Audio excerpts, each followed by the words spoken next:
Welcome to High Scored, a series where we analyze the music of video games. Today, we're going to be taking a look at Rhythm Heaven.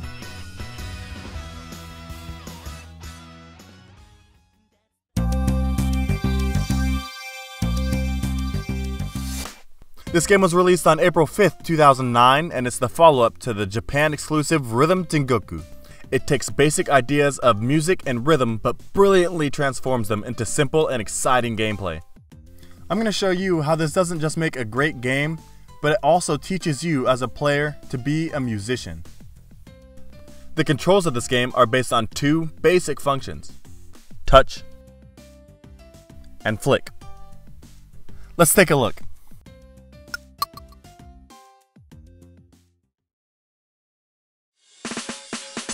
Alright, so here we are at the title screen, and you've got one prompt: to touch.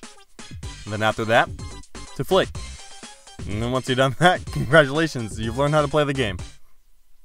That's simple, huh? Alright.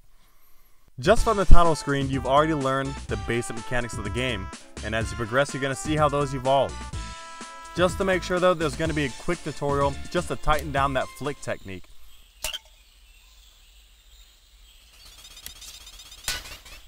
I don't know why, I just love knocking over that little car, especially whenever he tries to speed up and escape the inevitable. I don't think so! Nice try. So now the game presents its first set of minigames. They're all unlocked one after the other and have their own unique uses of the control scheme. This first one here applies the flick to gameplay. We're going to skip it now, but don't worry, we're going to come back to it later. For now, we're going to check out Glee Club.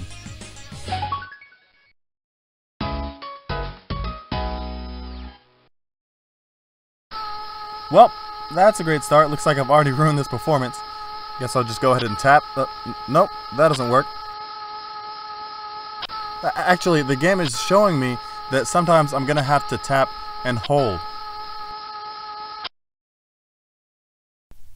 So now we see that holding down the stylus stops me from singing, and lifting up the stylus means I'll start singing. This makes Glee Club unique in that it subverts the expectation of typical gameplay. It makes your resting state an active event. While the character is not doing something, the player is doing something.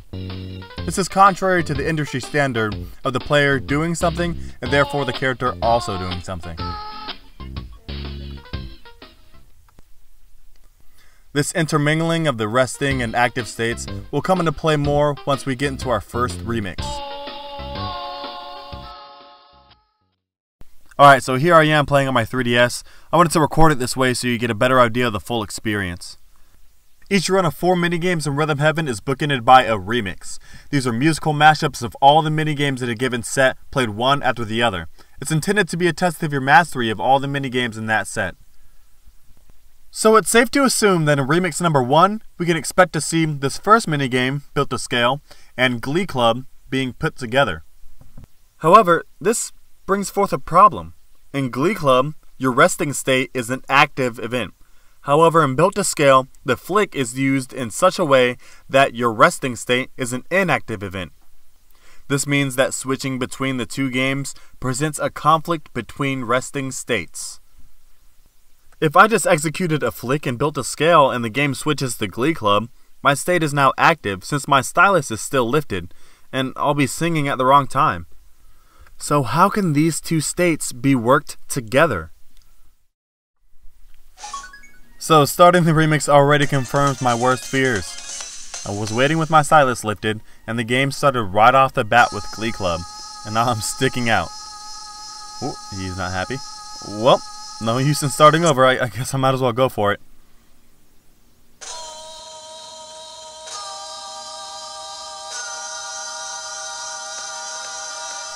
Oh, that was easy. So since both the states of singing in Glee Club and resting in built to scale involve me having my stylus lifted, I successfully transitioned between the two games. And the game didn't even have to tell me anything. Like, they could have just been like, hey, whoa, okay, so listen, we're going to switch between the two games, so you got to keep your stylus lifted up to... No, none of that. They did it without any instruction and without me even realizing it, thanks to clever game design.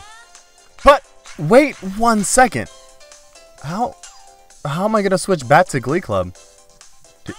Do I just have to guess when to hold down my stylus? Maybe I'll just have to accept my fate and try to memorize where the Glee Club parts are for the next time? But as all these thoughts are running through my head, the game just carries on. And, oh, well, there goes. I missed my... Oh, wait, no. Well, okay, since everyone else is singing, I'm not penalized. Once again, the gameplay took care of this for me. It's interactions like these that make Rhythm Heaven an excellent model of cohesive and logical gameplay.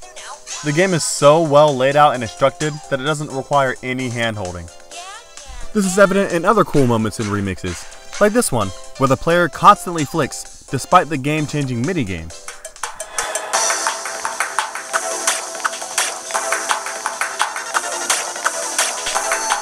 Or this one, where the setup for one game is used to lead into a different game.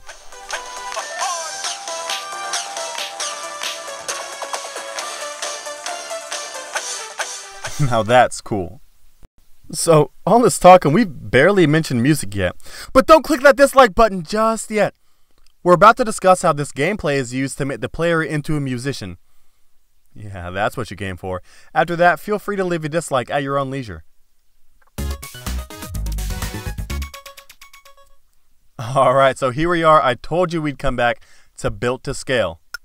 This minigame employs the use of a major scale to provide audio cues along with visual cues to prompt flicks. The rules for this game are simple. Once 2 blocks align in the red zone, flick. This can be done reasonably with visual cues alone, but the audio cues greatly increase the chance for accuracy and provide some great switch-ups later on in gameplay. The presentation of these rules is probably the only musical technical talk in the game. So, you're instructed to flick when the do-re-mi reaches sol. This do-re-mi is referring to the Western music concept of solfege, which assigns syllables to notes of a scale. It's commonly used to help singers audiate or hear the different notes of a scale in their head. In this case, a major scale solfege is used. This includes the syllables do, re, mi, fa, sol, la, and ti. The first note of the scale is assigned the do syllable. Our target pitch for the flick audio cue is sol, the 5th scale degree. As the blocks start rolling across the screen, the major scale plays, and sure enough, the 2 blocks align in the red zone precisely when the 5th scale degree is played. Through this crash course of very simplified solfege, this game instills an idea in the player's head of what doing the correct thing sounds like. So now that we've covered pitches, let's add rhythm into the mix.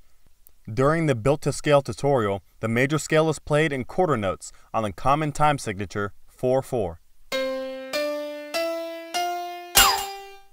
This is a very simple rhythm and easy to grasp.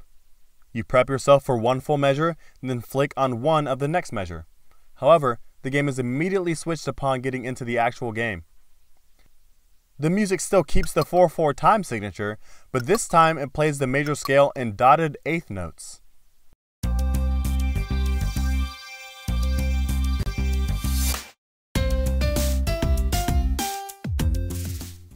This rhythm is more complex and even puts the target pitch on 4 of the end of the measure as opposed to 1 of the next measure. This rhythm would be much harder to nail if the game had not already made use of the major scale to tell the player what doing the right thing sounds like. The instant the scale starts to play, the player recognizes in their brain what the pitches are and almost immediately flicks perfectly in time without really much thought. This is an example of an education method that uses simple ideas to teach player rhythm. Teach a simple scale, apply the scale to a simple rhythm, while keeping the same scale, change the rhythm. The player will latch on to the constant and use it to understand the changing information. Using this idea, the game is free to throw almost any complex but constant rhythm at the player and have them use the major scale to easily interpret it. This is done along with raising the tempo as the minigame progresses. After an onslaught of complex rhythms and boosted tempos, Rhythm Heaven throws one last loop at the player. Right at the climax of the song, the game turns the lights out, leaving only one small spotlight for visual reference on the red zone. After the initial shock of the move, the player is immediately drawn back in by that familiar major scale. Using and interpreting the scale in the same way as before allows the players to nail their target pitch even with limited visual info. This is an incredible display of design. Rhythm Heaven starts with a video game standard of using visual cues, added in the niche use of audio cues, and finally completely subverted expectations by flipping the script and having the once visually dependent player rely solely on audio cues. Incredible design like this allowed this game to be accessible even to blind players. An often forgotten market in video games, one expert player even wrote to Nintendo and received a personal reply that was both in a written form and also in Braille. That's so cool. The player actually even requested more challenging minigames. What a pro. A game like Rhythm Heaven can only be done with the most ingenious blend of design and mechanics. To this day, it stands as a perfect example of a game that goes beyond the traditional experience and teaches the player not just how to press buttons, but how to be a musician. Thank you for watching the inaugural episode of High Score. See you next time.